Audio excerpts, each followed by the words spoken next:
It came from. It came from.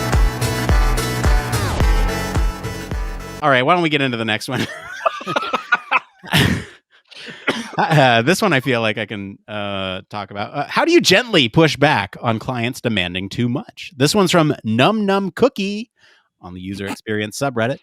Hi, I'm generally a very blunt person that just graduated and started working as a UX designer at a corporate. When I need to push back, I just say something on the lines of, no, this is not possible for X, Y, and Z reasons. Obviously, I've received some flack because of this and earned the reputation of being rude, which I totally understand.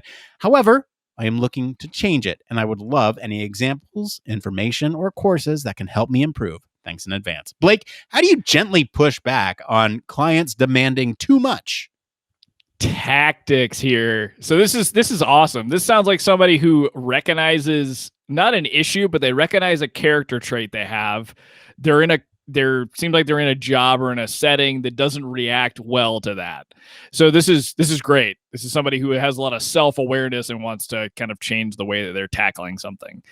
I think the biggest part here, I'm making a lot of assumptions about this person, so forgive me on that side, but I think a big one is going to be being prepared to hear something and you're going to have a gut response to it, which may be correct because a lot of times you'll know like there's no way we have scope to do X, Y, and Z. This doesn't make any sense. But it's kind of being ready and gut checking yourself when you start to hear yourself make that sound of, no, for 1, 2, and 3, we definitely can't do this. There's no way to handle it. And you got to think about how to present that strategically to your stakeholder, your team, whatever it may be. And sometimes that goes back to pulling up and zooming out to the project plan, and really tying it to specific milestones that you guys have left.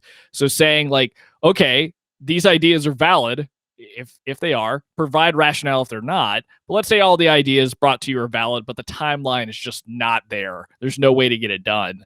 So you would have to present the fact that some things would have to come off of the table in terms of what's going to be your MVP, let's say, if you want to go down this route of doing the new X, Y, and Z feature.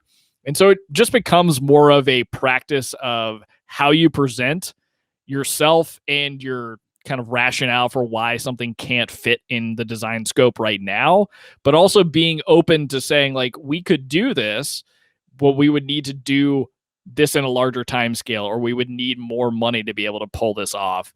So I think the good thing here is this person's gut instincts may be correct, but in terms of how they're presenting, positive solutions to what people are asking of them, that's really where they'll have to spend a lot of time kind of figuring out how to present that stuff.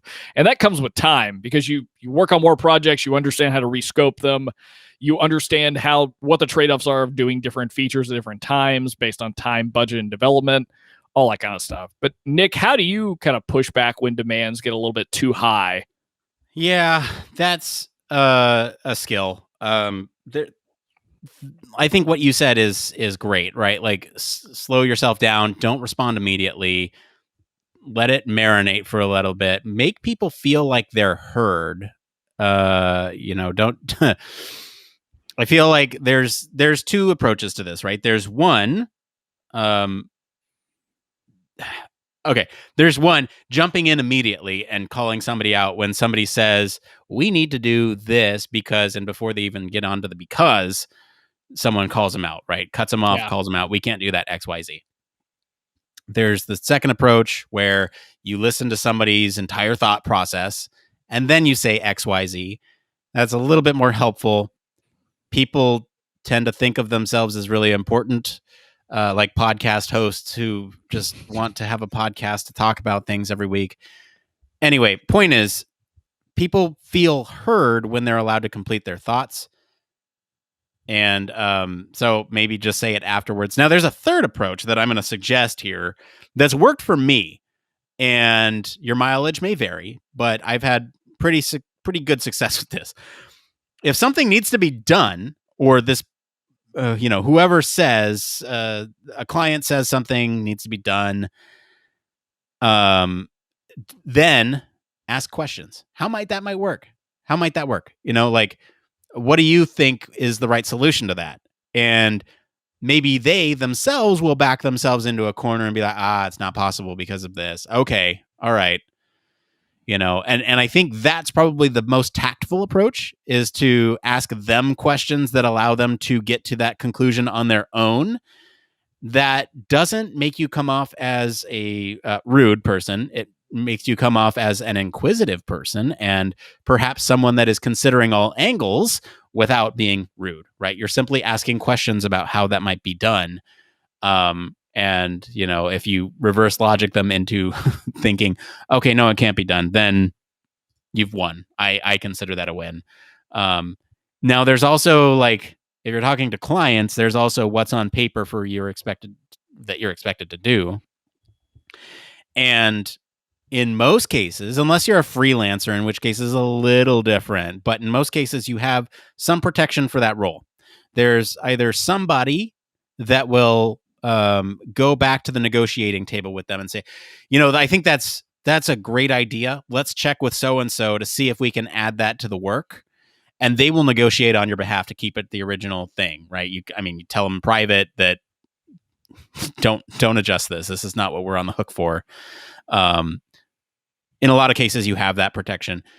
If you're a freelancer, I don't know what to tell you other than, hey, like we agreed on this. I'm happy to talk about what that scope might be like if we were to pursue that route. I think that's two ways of going about it. Yeah, if you're a freelancer, talk to other people that are freelancers. Get really good at writing contracts, because that will help you a lot, and then you can rescope stuff as you need to.